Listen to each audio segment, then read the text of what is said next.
President of the Institute, Vice President of the Institute, C.A. Ankit Sunil Talati, Deputy Commissioner Kamrup, Srimati Kriti Jali, all other office bearers, dignitaries on the dais, off the dais, friends from media, I'm happy to be here on the occasion of laying the foundation stone for the Center of Excellence in this piece of land. I'm more happy that things has happened fast. But I was calculating why it took 60 days to come to this stage. It should have happened in 15 days. Then I asked the DC, because she was DC Kachar, I was Guardian Minister Kachar, and there were two big crises we have faced during my tenure and her tenure as a Guardian Minister in DC. One was the Mizoram-Assam border dispute, and second was the massive flood that occurred in Kachar. So both the time we were there, worked closely. So I was quite confident that when Kriti is sitting as a DC in Kamrup, things will happen. On the other side, I was taking care. So I asked her, Kriti, start दिन क्यों लगा? She told me, sir, इन्होंने finally नहीं किया. Anyway, I was worried. I told Kriti, Debashish ji president है, तब तक ही ये प्रपोजल जिंदा है. देवाशीष जी गए, उसके बाद होने वाला है नहीं होने वाला वो मेरे हाथ में नहीं है. तो जो करना है 12 के पहले करो. She said, sir, we are ready. कहीं थोड़ा फंस गया एक बार कि कैबिनेट में जाना है, पूरा प्रपोजल बन के आना है. कृति ने शायद अभी तक प्रपोजल पूरा गया भी नहीं होगा लैंड रिकॉर्ड के साथ. सीएम सर को मैंने बोला, सर 12 तारीख के पहले नहीं होगा, देवाशीष जी चले जाएंगे, उसके बाद कौन आएगा मैं जानता नहीं हूं, होने वाला है नहीं होने वाला है, आप हमको कुछ नहीं बोलना. उन्होंने स्टेनो को बुलाया और उन्होंने बोला कि this land should be allotted pending cabinet approval. DC Kamrup में hand over the adverse position for further activity by institute. वो ऑर्डर आया और नहीं आपका हो गया.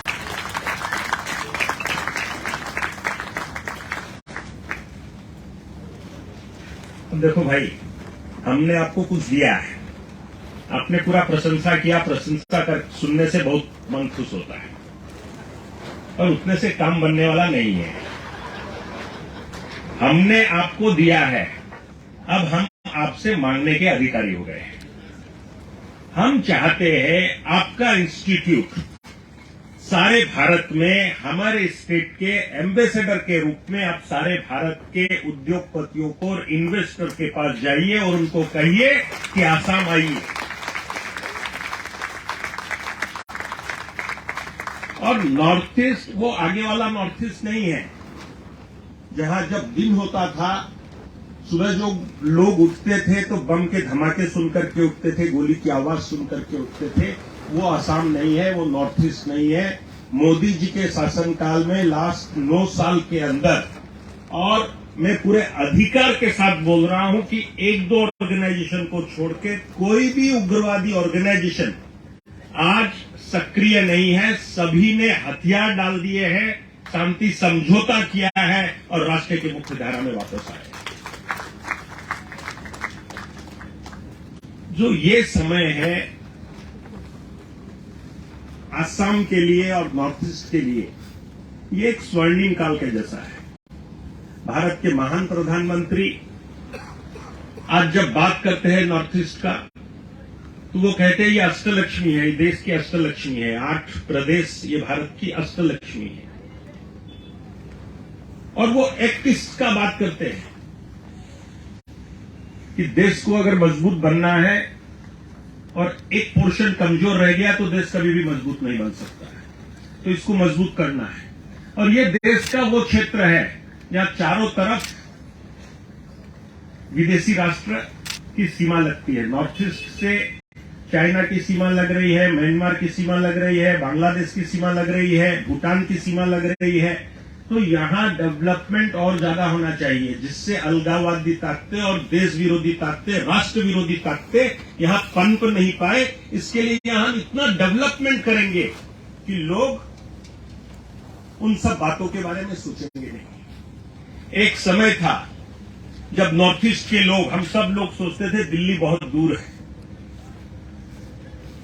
हम कहां आसाम में है, कहां दिल्ली है, कौन हमारी सुनने वाला है, कौन देखने वाला है, कौन बोलने वाला है। आज हमको लगता है कि प्रधानमंत्री हमारा प्रधानमंत्री है। आज तक प्रधानमंत्री 50 बार से भी ज्यादा और नॉर्थ ईस्ट आ चुके हैं। ये पहले कभी नहीं हुआ। हर हफ्ते कोई न कोई कैबिनेट मंत्री किसी न किसी राज्य के अंदर रात को रहता है, हर हफ्ते। कितना एम्फेसिस है नॉर्थ ईस्ट के ऊपर, ये आप सोच के देखिए। और पिछले 5 साल के अंदर आज नॉर्थ ईस्ट का युवा, नॉर्थ ईस्ट का आदमी जब देखता है तो वो ये देखता है, अब उसके मन में कोई अलगाव की भावना नहीं है। अब वो अपने को मेन स्ट्रीम में समझता है। अब उसके पास भी अपॉर्चुनिटी है, आज वो भी आगे बढ़ना चाहता है। और इस समय में हम सब लोगों का जिम्मेवारी है कि हम नॉर्थ ईस्ट को भारत का मजबूत अंग बनाए, मजबूत क्षेत्र बनाए। और मैं जब कहता हूं कि चार्टर्ड अकाउंटेंट इंस्टीट्यूट को नॉर्थ ईस्ट का, मैं केवल आसाम नहीं, मैं पूरे नॉर्थ ईस्ट की बात कर रहा हूं कि पूरे नॉर्थ ईस्ट का एम्बेसडर बनना चाहिए और लोगों को इनवाइट करना चाहिए कि आइए नॉर्थ ईस्ट घूमने के लिए, आइए नॉर्थ ईस्ट में व्यवसाय करने के लिए आइए और यहां इंडस्ट्री लगाने के लिए, ध्यान से सुनिएगा, यहां इंडस्ट्री लगाने के लिए मुख्यमंत्री जी ने टेलर मेड इंडस्ट्रियल पॉलिसी बनाई है। अब आप पूछेंगे टेलर मेड क्या होता है? टेलर मेड आप जो सोच रहे हैं वही है। रेडीमेड कुछ नहीं देते हैं, आपको जो साइज चाहिए वो साइज का बना के देते हैं कि आप पहने तो पूरा फिट रहे। आप एक इंडस्ट्रियलिस्ट आता है, सब्सटेंशियल इन्वेस्टमेंट करेंगे, क्या बेनिफिट चाहिए उनको? लैंड चाहिए, रोड चाहिए, इलेक्ट्रिसिटी चाहिए, सबस्टेशन चाहिए, सब्सिडी चाहिए, कैपिटल सब्सिडी चाहिए, जीएसटी रिमिशन चाहिए और कोई इंफ्रास्ट्रक्चर सपोर्ट चाहिए। उनको क्या क्या चाहिए सारा लिस्ट आउट होता है और विदिन 7 डेज इंडस्ट्री डिपार्टमेंट उस प्रपोजल पर येस और नो कहता है, हम क्या दे सकते हैं, क्या नहीं दे सकते हैं। और 15 दिन के बाद में अगर इन्वेस्टर और डिपार्टमेंट सहमत है तो 15 दिन के बाद में कैबिनेट में वो प्रपोजल जाता है, कैबिनेट में वो पास हो जाता है। अब इससे ज्यादा प्रोफेशनल, इससे ज्यादा शॉर्टकट कहीं हो नहीं सकता है। It is open ended policy. हम चाहते हैं हमारे स्टेट में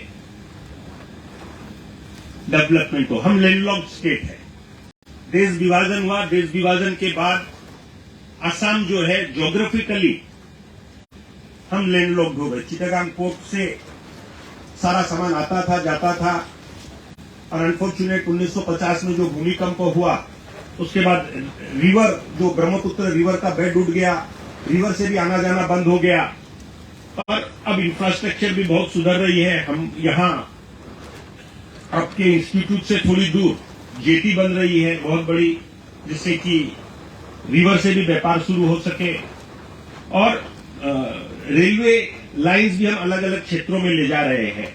बहुत सारे प्रपोजल आ रहे हैं। इस आने वाली कैबिनेट में, कल एक कैबिनेट होने वाली है, उसमें टेलर मेड पॉलिसी के माध्यम से 7,500 करोड़ के इन्वेस्टमेंट प्रपोजल हम क्लियर करने वाले हैं।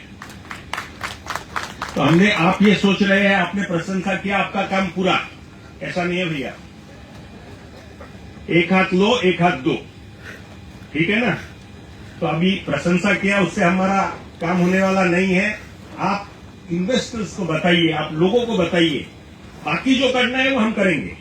और कहीं आपको प्रॉब्लम आता है, कहीं लेके जाना है, कहीं बुलाना है, बुलाइए, हम जाएंगे।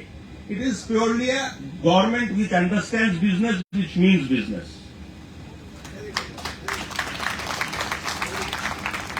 हमारे यहाँ ये पंप एंड शो वाला कुछ नहीं है कि ये भी करना है, वो भी करना है, कुछ नहीं। हमारे यहाँ मीटिंग्स, अभी पहले होता था कि गवर्नमेंट का मीटिंग शुरू हुआ तो फेलिसिटेशन चलता था, धन्यवाद चलता था। अभी मुख्यमंत्री जी के नेतृत्व में ये हो रहा है। गवर्नमेंट की मीटिंग्स में कोई फेलिसिटेशन नहीं होता है। इवन चीफ मिनिस्टर साहब अपना भी फेलिसिटेशन नहीं करते, करवाते हैं।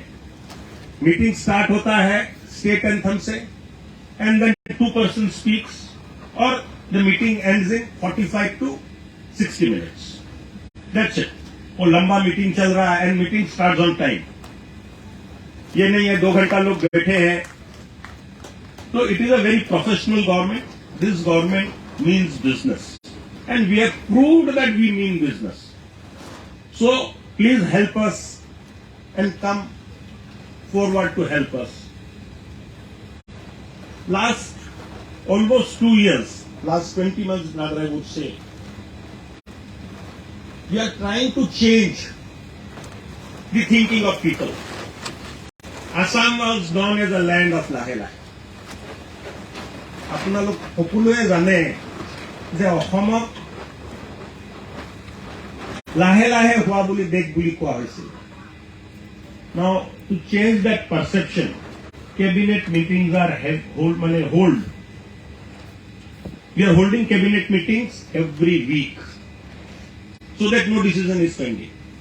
And whatever decision is taken in the cabinet meeting, within 1 month there is a review. Whatever decision we have taken, whether it has been implemented at the ground or not. So this kind of mechanism is there. We are trying to change it.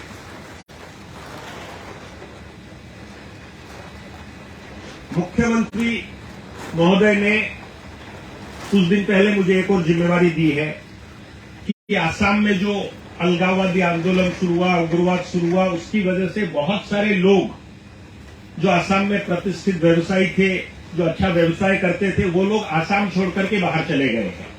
Come back home. मुख्यमंत्री महोदय उन सबको आग्रह करना चाहते हैं कि जो लोग आसाम से बाहर गए हैं, हम उनको वापस बुलाना चाहते हैं कि आइए और फिर से अपनी जन्मभूमि को खुशहाल बनाने के लिए काम करिए। जो लोग गुजरात गए हैं, जो लोग बेंगलोर गए हैं, जो लोग और अलग अलग स्थानों पे गए हैं, व्यक्तिगत रूप से मुख्यमंत्री महोदय उनको चिट्ठी लिख करके वापस बुलाना चाह रहे हैं। ये प्रक्रिया भी हम बहुत जल्दी शुरू करने वाले हैं। इंडस्ट्री के बारे में मैंने बताया और मुझे खुशी है कि आपका इंस्टीट्यूट एक महापुरुष के आशीर्वाद से शुरू हुआ इंस्टीट्यूट है। ऋषि श्री अरविंद के आशीर्वाद से शुरू हुआ ये इंस्टीट्यूट दर्शन के साथ, आध्यात्म के साथ भी आपका संपर्क है। तो हमको जो भी करना है, आज जो समय है, एक समय था देश के अंदर राजनीति कास्ट के नाम पे होती थी, देश के अंदर राजनीति ऊंच नीच के नाम पे होती थी। लास्ट 9 साल के अंदर मेरी पार्टी के महान नेता, भारतीय जनता पार्टी के महान नेता और देश के महान प्रधानमंत्री ने इस देश की राजनीति को जातिवाद की राजनीति से उठा करके डेवलपमेंट की राजनीति के ऊपर डाल दिया है। ये हमारी सबसे बड़ी सफलता है। आज किसी भी स्टेट पे इलेक्शंस होते हैं, डेवलपमेंट के मुद्दे पे होते हैं, जातवाद के मुद्दे पे नहीं होते। और जब डेवलपमेंट के मुद्दे पे चुनाव होते हैं तो कंपटीशन होता है कि कौन सा स्टेट ज्यादा डेवलप कर रहा है। जो स्टेट ज्यादा डेवलप करता है, जिस स्टेट में ज्यादा काम होता है, वहां के मुख्यमंत्री को लोग कहते हैं वो अच्छा मुख्यमंत्री है। So we have changed the way people used to think. It was caste, community, religion. We have changed the perception of doing politics with development. और ये देश रुकने वाला नहीं है. ये नया भारत है. ये अगर घुस के मारता भी है तो जो काम करता है वो राष्ट्रहित में करता है। ऐसी सोच आज मोदी जी के नेतृत्व में देश में पैदा हो रही है। और हम केवल असम का तरक्की चाहते हैं ऐसे नहीं है, हम राष्ट्रहित में काम करने वाले लोग हैं। आज असम राष्ट्रहित अगर हो रहा है तो असम का हित कहीं भी दुविधा में पड़ने वाला नहीं है और किसी को भी चिंता का कोई कारण नहीं है। इसलिए मेरा मानना है श्री अरविंद के आशीर्वाद से शुरू हुआ ये इंस्टीट्यूट भारत की आर्थिक प्रगति में अपना योगदान देगा। हमको देश के अंदर अच्छी इंफ्रास्ट्रक्चर अगर खड़ी करनी है तो अच्छे इंजीनियर्स चाहिए। देश में एडमिनिस्ट्रेशन अच्छा चलना है तो हमको एडमिनिस्ट्रेटर्स चाहिए। और इन सब के बाद आज विश्व में जो सारी चिंता है, it is about economic geopolitics. हर देश अपने आर्थिक इंटरेस्ट को ध्यान में रख करके काम करता है। पहले सिस्टम्स अलग थी। आज जिस देश के पास आर्थिक पावर ज्यादा है, वो has a bigger financial power, economic power, वो देश सुपर पावर बनता है। जिसके पास ताकत ज्यादा है वो देश सुपर पावर नहीं है। जिसके पास फाइनेंशियल पावर, इकोनॉमिक पावर ज्यादा है वो देश सुपर पावर है। और आपको बताकर मुझे खुशी है, because I am the urban development, urban affairs and housing minister also, the rapid development and rapid urbanization is creating a situation that we as a nation are gradually becoming a rural, from the rural nation we are becoming a urban nation. By the time the day we complete 100 years of independence, it is projected that 52% of the Indian population would be living in the urban areas. So just imagine the kind of housing we will require. Just imagine the kind of infrastructure we will require. Just imagine the size of economy we will have in 2047. So the Chartered Accountant Institute must be the driver of this economy. Because we need people. Who will do it? We need entrepreneurs. And we need new generation of entrepreneurs. Who will promote them? Who will guide them? Who will make them understand? So, राष्ट्र निर्माण में आपका एक बहुत महत्वपूर्ण योगदान होने वाला है। इस बात को ध्यान में रख करके सीए इंस्टीट्यूट को भी एक विशाल प्रोग्राम लेना चाहिए। छोटा मोटा नहीं, ये देश अब विशालता की तरफ आगे बढ़ रहा है मोदी जी के नेतृत्व में। छोटी छोटी बातों के लिए अब समय नहीं है। हमको जो भी करना है वो मेगा होना चाहिए। It should be befitting to the country what we are. हम बहुत महान देश थे। अंग्रेज जब आए तो हम जीडीपी का मेरे ख्याल से 30 से 32% कंट्रीब्यूट करते थे। वो सब लूट के ले गए और उन्हीं लोगों ने इतिहास लिखा। वामपंथी लोगों ने इतिहास लिखा। इतिहास में यह लिखा कि हम हारे हुए लोग हैं, हम पिटे हुए लोग हैं। किसी ने भी हमारी बेवकूफ गाथा नहीं लिखी। हमारा इतिहास पढ़ करके हमको लगता था यार कैसे लोग हैं, हम तो हारे हुए लोग हैं, पिटे हुए लोग हैं। जो भी आता है वो आक्रमण करता है, हमको लूट करके लेके जाता है, हम इतने कमजोर लोग हैं। पर अब जब हमको रियलाइज हो रहा है कि हम किस महान परंपरा के अनुयायी हैं, हम किस सनातन की संतान है, तो ये गौरव बोध आज भारत के अंदर होने लगा है कि भारत भी एक महान परंपरा का हिस्सा है। भारत के अंदर वो सब कुछ हम कर रहे थे जो आज पश्चिम के देश कर रहे हैं। जब उन लोगों को कपड़ा पहनना नहीं आता था, तब महापुरुष श्रीमंत शंकर देव ने वृंदावनी वस्त्र बनाया था।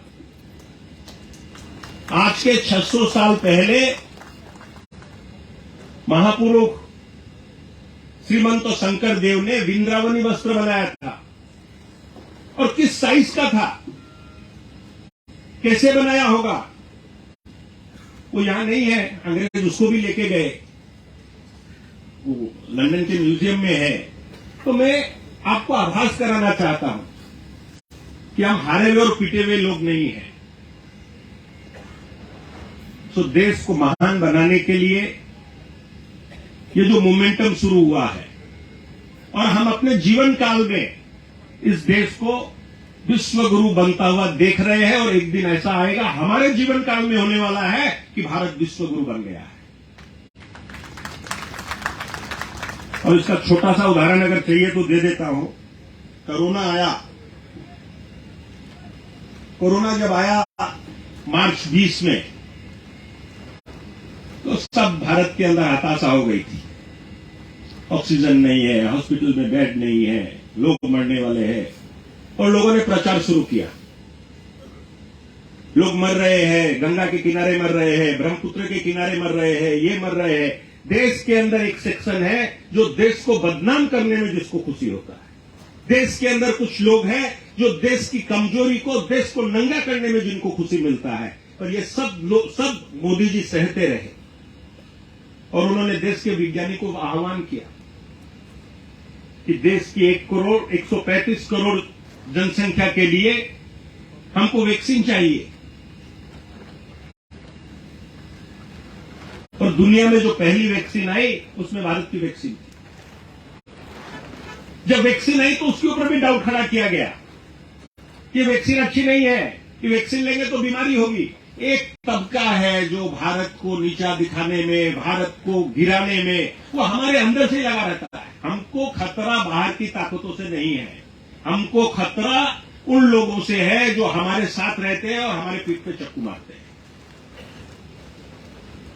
और देश ने कोरोना का वैक्सीन बनाया,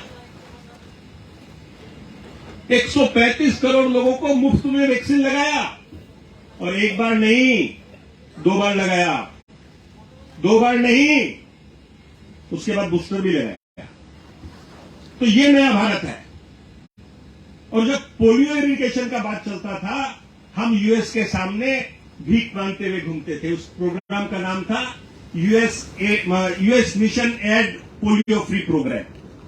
और पोलियो फ्री बनाने में देश को कितना साल लगा? 28 साल लगा। और कोरोना जैसी महामारी की वैक्सीन बना करके, सारे देश को वैक्सीनेट करके, उस संतरास भरी स्थिति से मुक्ति दिलाने का काम अगर आज देश के वैज्ञानिक कर रहे हैं, पैरामेडिकल्स कर रहे हैं, मेडिकल डॉक्टर्स कर रहे हैं, दिन रात काम करके उन्होंने इस स्थिति से उबारा है, हमको देश की इकोनॉमी को उबारा है। बहुत सारे देश की इकोनॉमी आज भी उबर नहीं पाई है इससे, और उन्होंने अपने देश को ही नहीं दिया है वैक्सीन। दुनिया के बहुत देशों को भारत आज वैक्सीन दे रहा है। तो ये आप देख लीजिए कि विश्व गुरु बनने की और हमने कदम बढ़ा दिए हैं, और ये कदम रुकने वाले नहीं हैं। और इस पूरी व्यवस्था में सीए इंस्टीट्यूट का बहुत बड़ा योगदान रहने वाला है। तो आप एक बड़ा प्रोग्राम लेकर के और इस सारी व्यवस्था को चलाने के लिए एक तंत्र खड़ा कीजिए जो भारत की अर्थव्यवस्था को, भारत की आर्थिक शक्ति को मजबूती दे सके। जैसे एक सैनिक सीमा पे खड़ा रहता है, चार्टर्ड अकाउंटेंट्स को भी अर्थव्यवस्था का प्रहरी बन करके समाज के साथ और देश के साथ खड़ा होना पड़ेगा। भाषण खत्म करने के पहले हमारे देवाशीष भाई के कार्यकाल में आधारशिला हुई है, और मेरी इच्छा रहेगी कि अंकित सुनील तलाटी जी के कार्यकाल में इसका उद्घाटन हो जाए। दूसरा, नॉर्थ गुवाहाटी ब्रिज हम 2024 बोहाग बिहू यानी 14 अप्रैल के पहले इनोग्रेट करना चाहते हैं। और 2024 अभी 23 ही चल रहा है ना, हाँ, तो अभी है क्लियर कट 14 महीना है। 14 महीने में हम उस ब्रिज को कंप्लीट करना चाहते हैं, और बहुत संभव है कि माननीय प्रधानमंत्री जी उस ब्रिज का उद्घाटन करने के लिए आए। तो 14 अप्रैल 2024 इसको डेडलाइन पकड़ करके, 2014 अप्रैल पकड़ेंगे तो आपका टेन्योर खत्म हो जाएगा।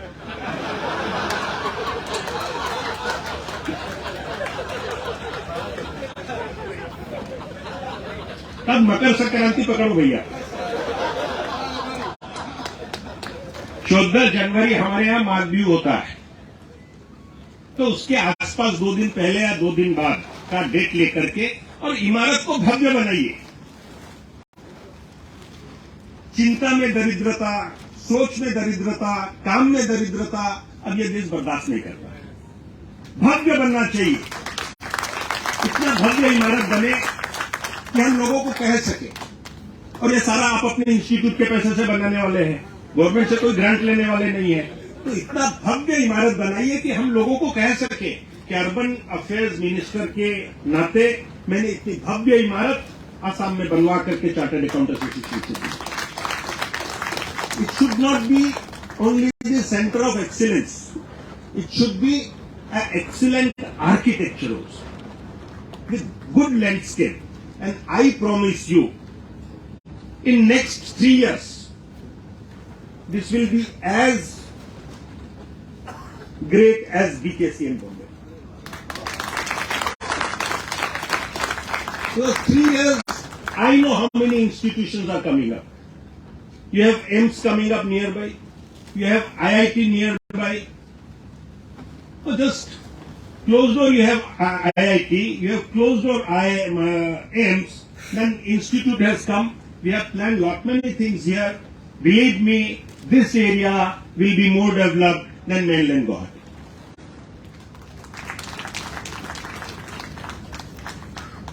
So before I conclude, thank you very much for inviting me. And Honorable Chief Minister could not attend. Then I requested him, sir, we would all be missing your presence. But he had a very busy schedule to be in Tripura for electioneering. And winning election also is necessary to do the good work. Only doing the good work is not necessary, because you chartered accountants, once you get the certificate of a chartered accountant, lifetime till death you remain chartered accountant. One IAS, once he gets a appointment as a IAS, till 60 he is IAS. But a politician, every 5 years we have to go, give exam, pass, and then come back.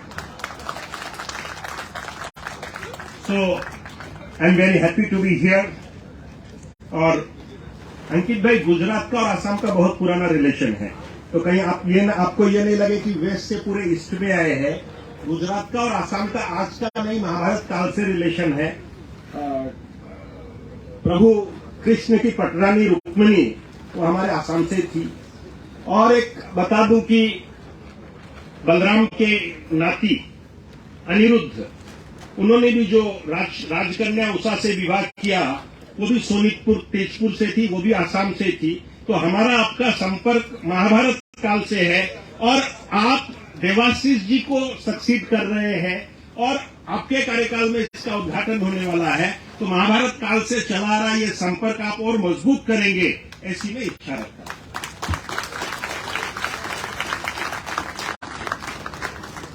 Thank you very much, and I wish in next 5 years, in 2024,